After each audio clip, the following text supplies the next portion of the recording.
안녕하세요. 이화의 한영 금융사업본부의 최병건 파트너입니다. 먼저 이 자리를 마련해 주신 더벨 관계자분들께 감사의 말씀을 드리고요. 앞서 언급된 주제들과 구별해서 저는 글로벌 움직임, 현재 글로벌리 전체적으로 매크로 환경이 변하고 있는 상황에서 어떻게 금융기관들이 움직이고 있는지, 그리고 앞서서 언급된 은행의 사례를 제외하고 국내에서 증권과 보험 쪽 관련해서 시사점에 대해서 말씀드리도록 하겠습니다. 전체적인 장표의 구성은 최근 금융 환경 변화와 글로벌 움직임에 대해서 말씀을 드릴 것이고요. 섹터로 보면 통상적으로 은행과 그다음에 증권을 합쳐서 BCM 섹터라고 보통 표현을 합니다. 그래서 크게 금융산업은 BCM 섹터 그리고 인슈런스 섹터로 나눠지고요. 구별해서 글로벌 움직임에 대해서 말씀을 드리겠습니다. 그리고 그러한 과정에서 현재 국내 금융권이 어떠한 상황에 처해져 있는지, 그리고 우리가 이러한 환경에서 어떠한 시사점을 가지고 갈지에 대해서 설명드리도록 하겠습니다. 먼저 최근 금융환경 변화와 글로벌 움직임에 관련된 부분입니다. 이제는 많은 채널들, 뉴스라든가 그다음에 유튜브를 통해서 많이 알고 계시리라 생각을 합니다. 전체적으로는 글로벌 전체적으로 인플레이션이 크게 확대되고 있고요. 그와 동시에 미국 같은 경우에는 매우 안정적인 실업률, 완전 고용 상태에 진입하였습니다. 그래서 이러한 전체적인 큰 그림 내에서 금리를 계속 높이고자 하는 그런 움직임이 강하게 일어나고 있고요. 그와 반대로 우리나라 같이 기체 어떠한 통화국이 아닌 곳에서는 많은 어려움이 있는 것이 사실입니다. 전체적으로 본다면 인플레이션과 안정적인 실업률을 바탕으로 전체적인 금리가 오르되 금리 커브상 앞단은 오르는데 뒤쪽이 따라 오르지 못하는, 그래서 점차적으로 경기 침체에 대한 가능성이 높아지고 있는 것이 글로벌 거시경제 지표의 특징으로 볼 수 있겠습니다. 저희가 가장 많은 지표로 보고 있는 미국 금리에 대해서 말씀을 드리면 이 어떤 확률이라든가 이런 것들은 10월 13일 기준입니다. 며칠 전에 EY 글로벌에서 나온 자료고요. 제가 FOMC가 지금 올해 2번 남았습니다. 11월 1, 2일 그리고 12월에 한 번 있는데 11월에 금리를 올릴 것이다 라고 하는 부분 75bp 인상에 대한 확률을 97%로 보고 있습니다. 그리고 12월에 한 번 더 올리게 되면 약 50bp 정도를 올릴 걸로 예상을 해서 전체적으로는 4.5%로 올해를 마감하지 않을까. 현재가 지금 상단이 3.25입니다. 4.5%로 마감될 확률에 대해서 약 62% 정도로 바라보고 있습니다. 우리나라의 경우를 좀 비교해 보면 우리나라는 금통위가 한 번 남았습니다. 그래서 현재 3%인데 3.5까지 빅스텝을 하게 되면 국내 기준으로 약 100bp의 차이로 금리 차로 마감을 하지 않을까라고 예상이 되고 있습니다. 이런 금융 환경 하에서 이제 커머셜 뱅킹이라고 했던 은행입니다. 우리나라 기준으로 은행이고요. 은행은 전체적으로 지금 올해 상반기죠. 상반기 기준으로 봤을 때 상반기 기준 실적들입니다. 이 부분은 EY가 갖고 있는 데이터베이스 기준으로 만들어진 숫자들이고요. 전체적으로 커머셜 뱅크 쪽은 매우 실적이 좋습니다. 일부 손익에 관련해서 비이자 수익이 줄어드는, 그래서 이자 수익을 상쇄시키는 부분이 있음에도 불구하고 레버뉴에 대한 부분, ROE에 대한 부분 모두 좋아지는 그런 모습이고요. 이런 것들이 일어나게 된 배경으로 본다면 아무래도 전체적인 거시경제 지표가 아직 은행의 퍼포먼스에 미치는 힘이 좀 약한 걸로 판단이 되고 코비드에 대한 완화가 더 큰 힘으로 아직은 작용하고 있다라고 판단을 할 수 있을 것 같습니다. 또한 은행 사이드에서는 그동안 여러 가지 자체적 익스펜스를 줄일 것에 대한 여러 가지 노력을 하였고요. 그리고 부실 채권에 관련해서도 선제적인 그런 정리 작업을 계속 하다 보니 지금에 있어서는 이런 것들이 복합적으로 좋은 퍼포먼스를 내는 구조로 나타나고 있습니다. 그래서 이러한 구조는 올 하반기에도 이어질 걸로 판단을 하고 있고요. 내년도 이후부터는 앞서서 연사들께서 말씀하신 그러한 위기들에 대한 징표들이 숫자적으로 나오게 되는 것을 예상을 하고 있습니다. 이러한 그 은행 사이드하고 조금 다르게 인베스트먼트 뱅킹 쪽은 직접적인 영향을 받기 시작했습니다. 당연히 이제 주가가 하락하고 그 다음에 금리가 상승, 변동성이 계속 증가하고 있죠. 그래서 크레딧 스프레드가 확대되고 인플레이션 등등등등이 여러 가지로 지정학적 리스크와 겹쳐짐으로 인해서 확실히 퍼포먼스가 많이 안 좋아지는 모습을 보이고 있고요. 특히나 DCM이나 ECM 관련해서는 상당히 안 좋은 모습을 퍼포먼스를 시현하였습니다. 그래서 이러한 것들이 향후에도 올해 하반기에도 계속될 것이기 때문에 IB 쪽에서 있어서의 퍼포먼스는 이러한 글로벌 매크로 경제 변수가 안정화되기 전까지는 쉽지 않겠다라고 판단할 수 있을 것 같습니다. DCM하고 ECM 쪽을 숫자적으로 직전 4개 분기, 5개 분기 합쳐서 본다면 맥스하고 민 그리고 메디안의 값들을 본다면 역시나 큰 폭으로 떨어진 것을 확인하실 수 있을 것이고요. DCM 같은 경우는 아무래도 조달 비용이 증가된 부분이 많고요. 그 다음에 크레딧 스프레드가 확대되는 부분 역시 실적에 안 좋은 모습을 보여주고 있습니다. ECM은 아무래도 IPO 등등이 시장 상황과 맞물려서 수요가 줄어드는 것이 주요 원인으로 판단을 하고 있습니다. 인슈런스 부분입니다. 인슈런스 섹터 쪽에서는 통상적으로 손해보험사와 생명보험사로 나누어서 얘기를 하고 있고요. 손해보험사를 본다면 아무래도 저희가 통상적으로 인플레이션에 대한 부분이 영향을 미치지 않을까라고 판단이 될 텐데 실질적으로 프로퍼티라든가 그다음에 자동차 보험 쪽 관련해서는 인플레이션의 영향을 많이 받아서 이 부분에 대해서 클레임에 대한 절대적인 비용이 높아지는 그러한 모습을 보이고 있습니다. 다만 이제 의료비에 관련된 부분은 생각보다 인플레이션에 대한 전이가 많이 이루어지지 않아서 이 부분에 대해서는 큰 CPI, 소비자 물가 지수랑 정도 수준에서 연동하는 걸로 판단을 하고 있습니다. 다만 손해보험사는 여러분 다 아시다시피 이러한 인플레이션의 효과를 바로 1년에 한 번씩 가격에 전가시킬 수 있는 구조를 가지고 있습니다. 그래서 이것이 전체적인 국가에 대한 어떠한 컨트롤 하에 있지만 상당 부분 글로벌리 보험사들은 가격으로 전이시킬 수 있기 때문에 이 부분은 가격 전이로 인한 리스크가 크지 않은 걸로 판단을 할 수 있을 것 같습니다. 투자 쪽에 관련된 부분은 아무래도 손해보험사는 상대적으로 듀레이션이 그렇게 길지는 않습니다. 따라서 숏듀레이션의 채권들이 재투자로 높은 금리로 올라가는 그러한 모습들이 현재 계속 진행이 되고 있고요. 이런 것들이 향후에 수익성 향상에 도움이 될 걸로 기대를 하고 있습니다. 그래서 손해보험사 같은 경우는 지금의 현재에 있어서는 오히려 퍼포먼스가 좀 더 좋아지고 있고요. 이런 것들을 활용해서 앞으로도 일부 좋아질 걸로 예상을 할 수 있을 걸로 판단하고 있습니다. 생명보험사는 조금 복잡합니다. 생명보험사는 일단 제일 오른쪽에 있는 밸런스시트에 관련된 부분을 본다면 평가 손실에 대해서는 많이 이제 확대가 되겠지만 이 역시도 시간이 지남에 따라 고금리로 올라타는 효과가 나타나서 포지티브한 임팩이 있을 것이고요. 네, 통상적으로 글로벌 보험사 동일합니다. 국내랑 동일하게 자산 대비 부채의 듀레이션이 길기 때문에 금리 상승에 따라서 부채의 가치가 줄어드는 그래서 net 포지션이 증가해서 포지티브한 영향을 보고 있는 것이 글로벌 움직임도 동일합니다. 보험 부채 사이드로 본다면 금리가 올라가기 때문에 옵션 앤 개런티라고 하는 최저 보증에 대한 리스크가 아주 축소되고 있고요. 재투자 리스크는 아까 자산과 동일하게 높은 금리로 올라탈 수 있기 때문에 재투자 리스크 역시 줄어들고 있는 상황입니다.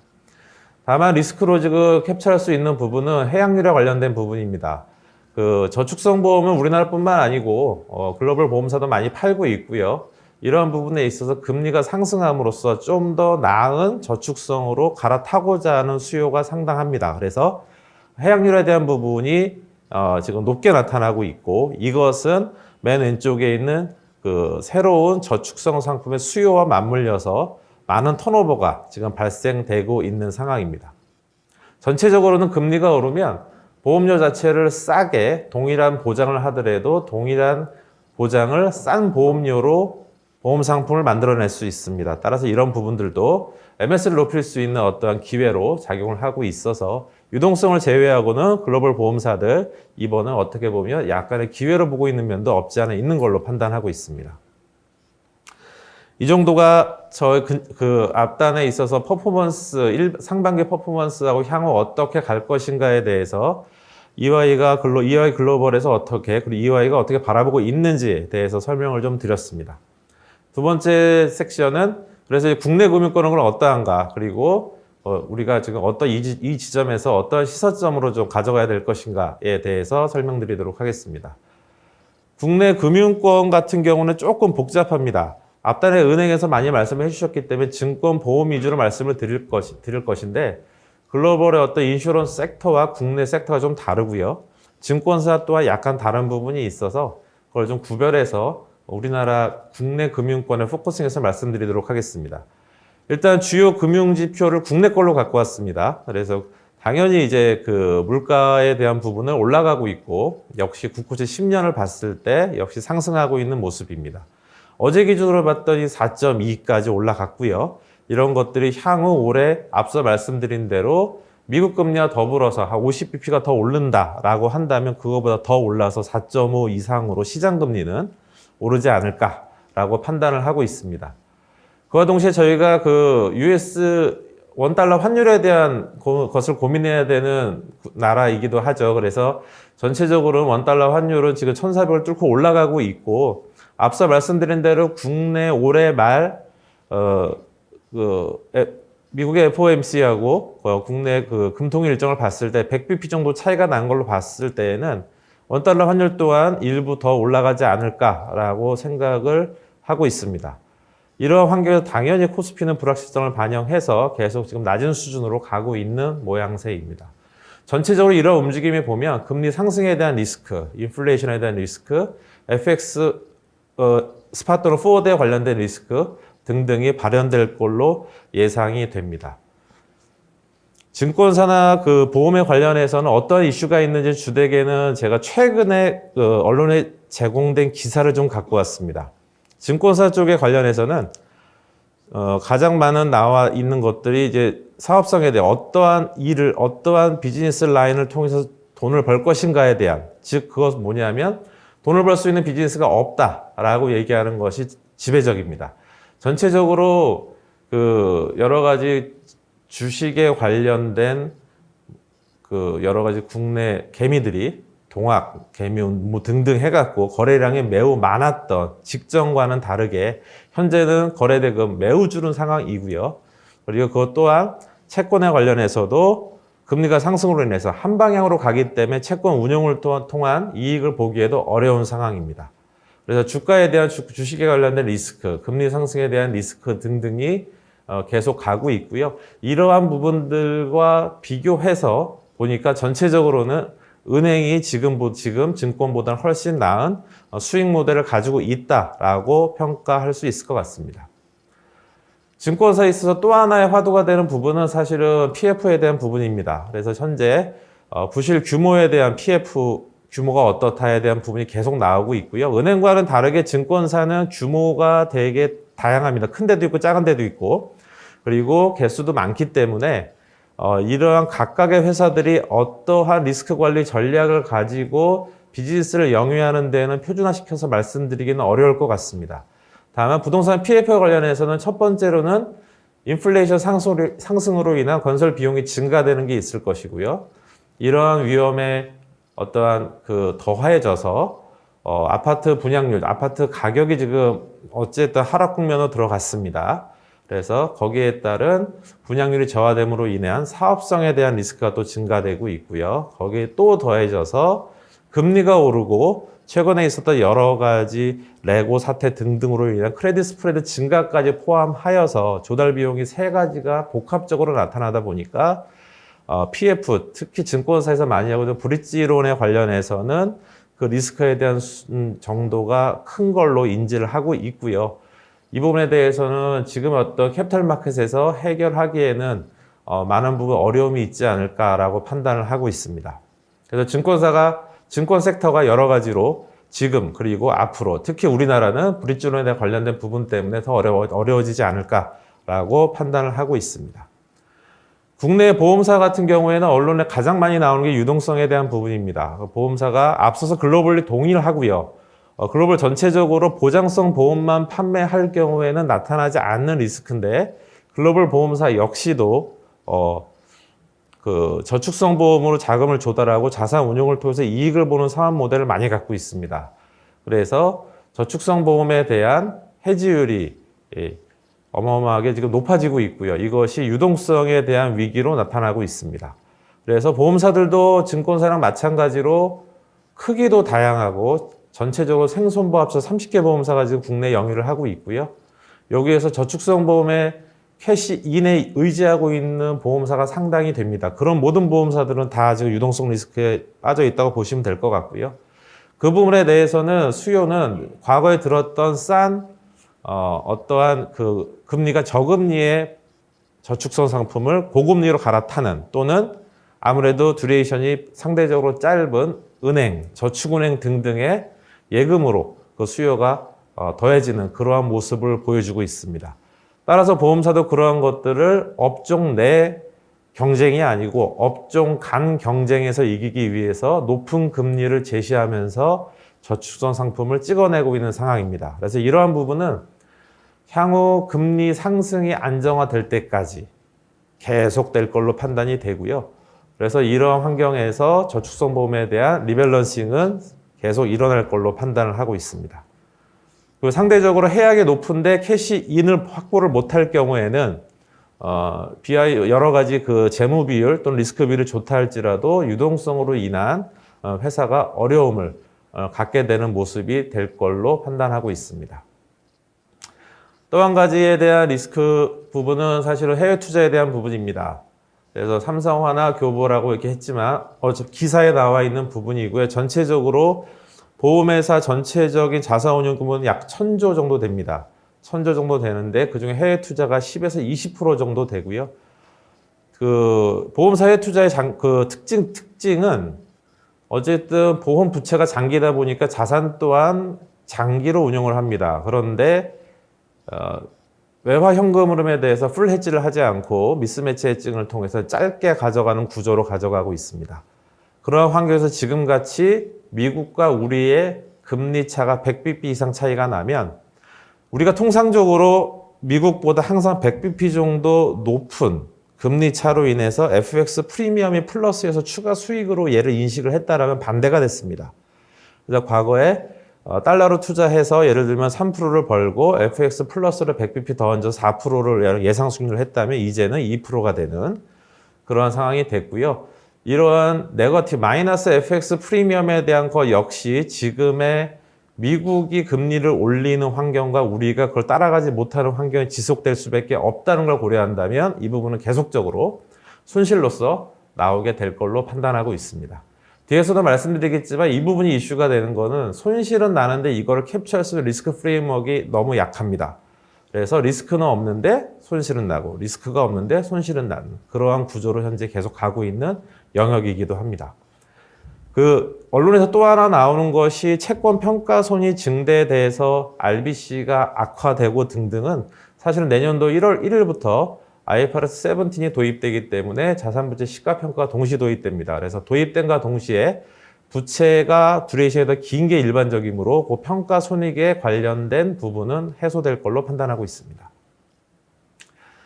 유동성에 관련해서 80년대 미국 생명보험사 사례를 하나 더 한번 넣어봤습니다. 지금 현재 우리나라에서는 발현되지 않고 있는 리스크로 좀 보고 있고요. 역시 미국의 80년대, 즉 40년 전에 그 19%까지 올랐던 환경에서 유동성에 대한 위기가 동일하게 발생했습니다. 근데 해약률 증가한 것뿐만 아니고 그 확정형 보장성 상품에서 약관 대출을 인출하는 움직임이 많이 발생이 됐고요. 예를 들면 3%의 그 종신보험을 갖고 있다면 4.5%로 약관 대출을 고객은 쓸 수 있는 권리를 현재도 갖고 있습니다. 그래서 금리가 오름으로써 이러한 고객이 약관 대출을 활용을 할 수 있는 옵션의 가치가 높아지는 현상이 나타날 것이고 이것이 만약에 어떤 수준을 넘어선다면 보험회사의 고정금리 쪽에서 약관 대출은 폭발적으로 증가하는 위험을 현재 잠재적으로 가지고 있습니다.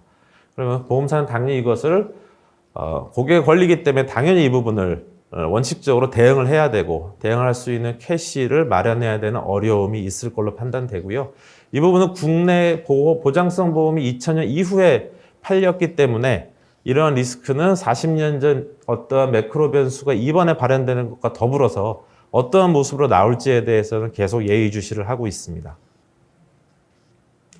이 정도가 전체적으로 그 언론에 나와 있고, 그리고 아직까지 발현되진 않았지만 저희가 생각하고 있는 리스크에 대해서 좀 말씀을 드렸고요.